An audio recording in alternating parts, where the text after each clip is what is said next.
everyone, Greta here. Today we are going to talk about how to do the bent knee Mayurasana, the Peacock pose. For the bent knee variation, there are actually two options for the legs. One is the butterfly legs with the feet together, knees out to the sides, and the other one is the lotus legs. For me personally, I prefer to do the lotus legs because of the anatomy of the legs in lotus. They are crossed one on top of the other. So actually the crossing of the legs help to lift the lower body a little bit easier because you're basically pressing one leg onto the other to lift. Whereas for butterfly, the legs are kind of on their own. So at least for my body, it takes more effort to lift in butterfly legs. Having said that, when you do decide to do lotus legs version, you just have to make sure that your lotus is quite effortless. Before you attempt Mayurasana, you might want to do some warm up in the wrist. Definitely the wrist. Do a few planks. You want to be able to feel the plank with the upper back really broad and the lower part of the body really solid, like engaging of the lower abdomen, and the legs are also active. Before you attempt Mayurasana, you do want to warm up on your own. Do a few wrist stretches, making sure the wrists are happy. Plank. You want to feel the broadening of the upper back and the shoulders not shoving into the ears, rather pulling back and down, and also the lower body from the abs all the way to your toes, every single muscle engaged. And don't forget to do child pose Malasana. You'll be like, what? Child pose? What's that? Like, that's kind of completely different than Mayurasana because of the shape of the spine. Okay, so let's check out how the bent knee Mayurasana is. So let's check out the upper body first. Is the hand placement. So what we want to do is you want to, for a lot of the arm balance, the hands are like plank, right? But then for Mayurasana, it's a little bit different. So you want to start with the inside of the wrist touching or close to, and then see if you can turn again. So your fingers are pointing towards your knees. Now once you're here, you should be able to bend the elbows. Now this one feels really odd for a lot of people. So when you're here, you want to really broaden the upper back, shoulders pulling back away from the ears so that you can bend it. Okay, if you're like, I can't bend it, don't worry, turn the hands a little bit more out to the side. Okay, and that you'll have an easier time to bend. In the ideal world, the wrists will be touching, but in reality, maybe they won't touch. Don't worry.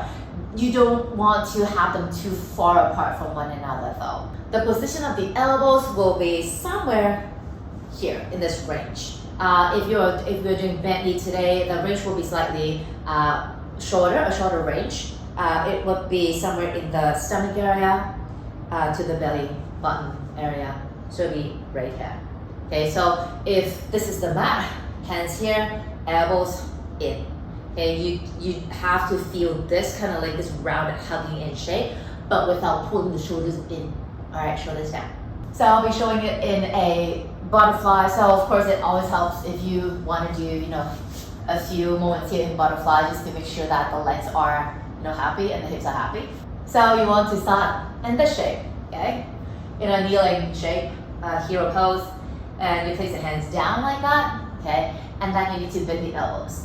And then once you bend the elbows, I would lean my body forward, and then I would kind of nudge my elbows right underneath my stomach. Ooh. Once I'm here, I want to broaden my upper back, shoulders pulling back, I look forward.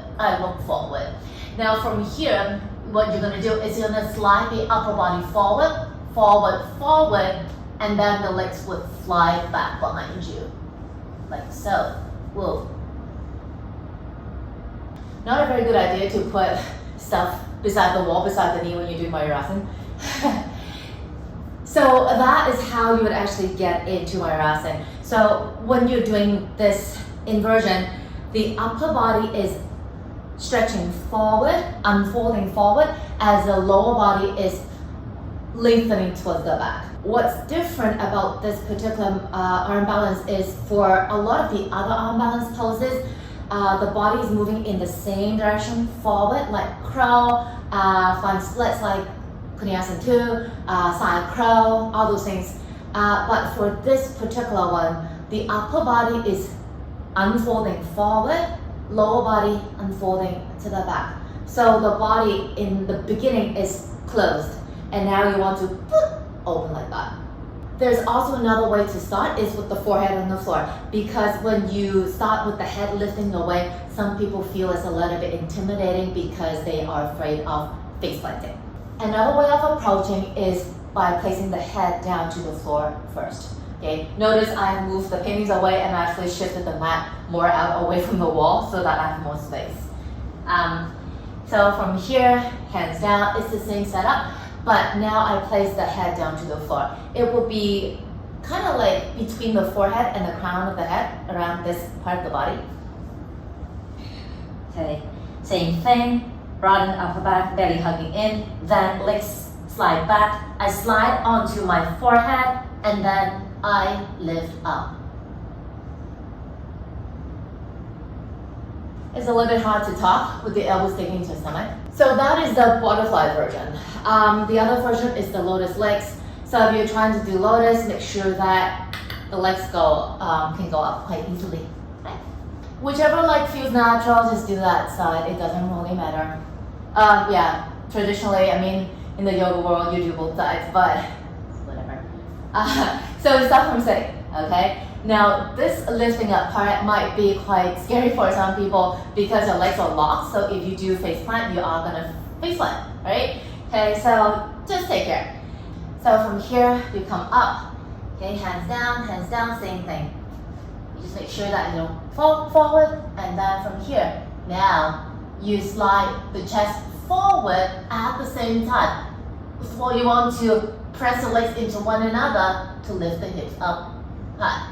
Belly hug in, lengthen the ribs forward, forward, forward. Make sure that whichever option that you choose to do, the movement is simultaneous, together at the same time. Once you start to feel the chest, the rib cage lifting forward, the legs have to reach back and up. Even though the body is in a shortened version because of the legs are bent, when you lift, you still want to lift forward and up, back and up, and not up and forward, up and backward. Notice the order is forward, up, backwards, and up. Okay, don't forget the length. Lengthening of the body, eventually the lift would follow. If you just want to lift up like a helicopter, descending and ascending, then it's actually quite challenging for you to do that.